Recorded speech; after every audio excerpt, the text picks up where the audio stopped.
Hi everyone. So today is May 9th and it's been exactly a month since Samara passed. And I know that people have been wondering how we are doing in this last month. It's really hard to believe that it's been a month. So I wanted to get on and kind of give you an update and just let you know how we've been doing. It's definitely been an adjustment, especially I think for me. I haven't had this much alone time, I don't think ever in my life. Sammy's working and the kids are in school. So I've had to get used to the quiet times. I've had to allow myself to sit in my feelings.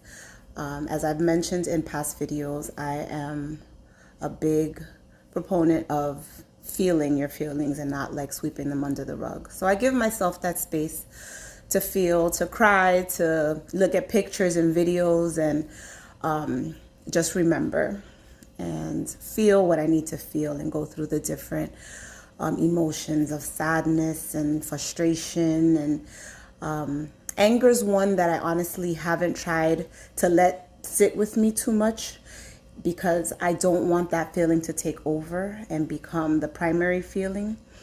And so I rather just deal with the sadness because that is the underlying feeling. And I think a lot of times when someone passes, one of the first feelings that people tend to have is anger. It's a normal reaction as part of the grieving process. And it does creep in for me every once in a while. I think of like, what if this could have happened? Or what if that could have happened? Or what if I would have done or someone would have done? And you can easily get caught up in the what ifs. And that can lead to a lot of negative emotions that really don't change the outcome. So I've really tried to stay away, honestly, from that feeling of anger because it really doesn't change anything. It doesn't bring her back.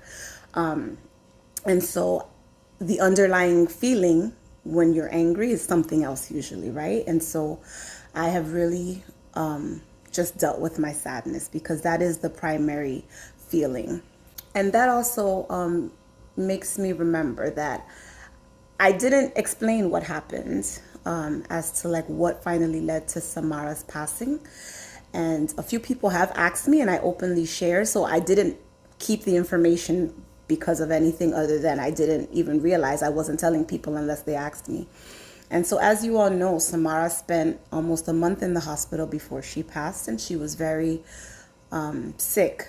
And so I had already posted that the day before she passed, she had got into like significant respiratory distress and was on the oscillator, which is that last resort ventilation. And so what basically happened that night is that although she had started to slightly improve on the oscillator, overnight, all of a sudden her SATs dropped, which are her oxygen levels.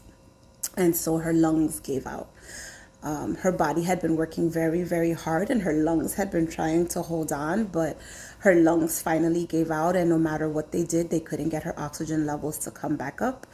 And so she hovered in very low numbers, like the 40s to 50s for a long time, despite their different efforts in maximizing the settings on the vent. And so that eventually led to her heart giving out, and that is how she passed. They did CPR, they did all the different steps to try to get her to recover, and nothing worked. And as we had said in past videos, we had asked for clarity, and in that moment, as hard as it was clear. This has been the most challenging thing I have ever experienced in my life. And coming to terms with my new reality has been one of those experiences that it's hard to explain. I was really like, well, where do I even start with my feelings? Because one minute I'm fine and the next minute I'm crying, and it's one of those things that I don't even know what's going to trigger it. Grief, is just one of those things that you can't really explain until you're going through it. And so, change is what I want to discuss. Right now, we are having to change our way of thinking in terms of what we thought our lives were going to look like. We're having to adapt to this new reality. And I always say one day at a time. And so that is how I'm getting through. I was just, saying that to someone today. When Samara was first born, before Samara was born, I was the type of person that liked to plan things. I like to know what's happening. I like to make lists and check things off. Some people would say I like to control things. I didn't think I was controlling or anything like that, but I did like to kind of know what was happening and plan. Having Samara changed all of that because I didn't know what was going to happen. I couldn't plan. I never knew what was going to happen from one day to the next, her entire life and from pregnancy. And so that is how I'm getting through these moments now, one day at a time. A lot of times I think as humans, we want to control outcomes and we want to dictate each step of our lives. And it is good to plan. It is good to have some type of stability in terms of how you carry yourself and kind of knowing what your goals are, setting goals and those type of things. And I think that's important. But I think that sometimes we try to take the reins so much for ourselves that we don't leave space for God to direct our next step. And so that's where we are right now. That is how we're coping. We are literally taking life one day at a time. Am I making plans about things? I am. We've planned a vacation because we need one.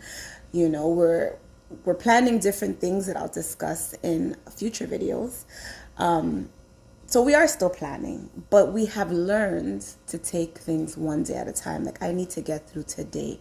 What is it that I can do today to make today a good day? How do I handle my emotions today? Or do I let my day consume me? And do I sit on the couch and cry all day? Those are things that, I'm dealing with in terms of like how to handle my days. And so I don't sit and cry all day, because the same way when Samara was sick, I couldn't sit and feel sorry for myself because things still need to get done. I still have things that I need to do. And so I guess the gist of this message is, take life one day at a time, control what you can control and leave the rest to God. I really like the Serenity Prayer, and it was, the funeral home gave it little cards with the Serenity Prayer at Samara's service. And I really, really like that because it says, God, grant me the serenity to accept the things I cannot change, the courage to change the things that I can, and the wisdom to know the difference. It's a very powerful prayer, and it helps me a lot to get through my day-to-days. And so I hope if you've never heard it before, Google it. It's the Serenity Prayer. If you have heard it before, I hope it helps you either way. Control what you can control and leave the rest to God. As always, I like to say thank you for your continued prayers, for everyone who has checked on us. Please continue praying for our children, praying for our family. May God bless you all. Take care. I'm gonna sing till my heart starts changing. Oh, I'm gonna worship till I mean every word. 'Cause the way I feel and the fear I'm facing doesn't change who you are or what you deserve. Come on. I give you my worship, you still deserve it. You're worthy, you're worthy, you're worthy of my song.